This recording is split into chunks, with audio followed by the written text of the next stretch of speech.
വടകര ലോക്സഭാ മണ്ഡലത്തിലെ ഫലം എന്തായാലും കേരളത്തിൽ ഒരു മണ്ഡലത്തിൽ ഉപതെരഞ്ഞെടുപ്പ് ഉറപ്പ്. അത് പാലക്കാടാണോ മട്ടന്നൂറാണോ എന്ന് വടകരക്കാർ തീരുമാനിക്കും. രണ്ട് MLA-മാർ തമ്മിലുള്ള പോരാട്ടമാണ് വടകരയെ കാത്തിരിക്കുന്നത്. വരുന്ന തിരഞ്ഞെടുപ്പിൽ വടകര ലോക്സഭാ മണ്ഡലത്തിലെ ഫലം എന്തായാലും കേരളത്തിൽ ഒരു മണ്ഡലത്തിൽ ഉപതെരഞ്ഞെടുപ്പ് ഉറപ്പ്. അത് പാലക്കാടാണോ മട്ടന്നൂറാണോ എന്ന് വടകരക്കാർ തീരുമാനിക്കും. രണ്ട് MLA-മാർ തമ്മിലുള്ള പോരാട്ടമാണ് വടകരയെ കാത്തിരിക്കുന്നത്. 3 തവണ തുടർച്ചയായി ജയിപ്പിച്ച പാലക്കാട് നിയമസഭാ മണ്ഡലത്തിൽ നിന്നും ഷാഫി പറമ്പിൽ വടകര ലോക്സഭാ മണ്ഡലത്തിലേക്ക് മാറിയാണ് പോരാട്ടത്തിനിറങ്ങുന്നത്. കഴിഞ്ഞ നിയമസഭാ തെരഞ്ഞെടുപ്പിൽ ഷാഫിയുടെ വിജയം 3859 വോട്ടുകൾക്കായിരുന്നു. ഷാഫി വിജയിക്കുകയും പാലക്കാട് ഉപതെരഞ്ഞെടുപ്പ് വരികയും ചെയ്താൽ മണ്ഡലം നിലനിർത്താനാകുമെന്ന് കോൺഗ്രസ് ഉറപ്പു പറയാനാവാത്ത അവസ്ഥയിലാണെന്ന് തെളിയിക്കുന്നതാണ് കണക്കുകൾ.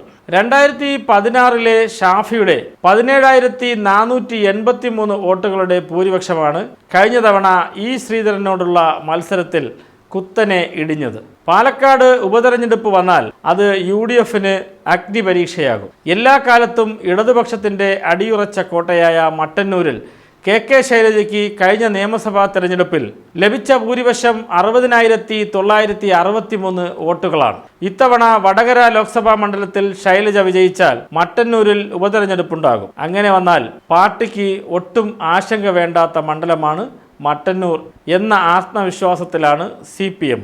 മറ്റൊരു മണ്ഡലവുമായി വീണ്ടും കാണാം.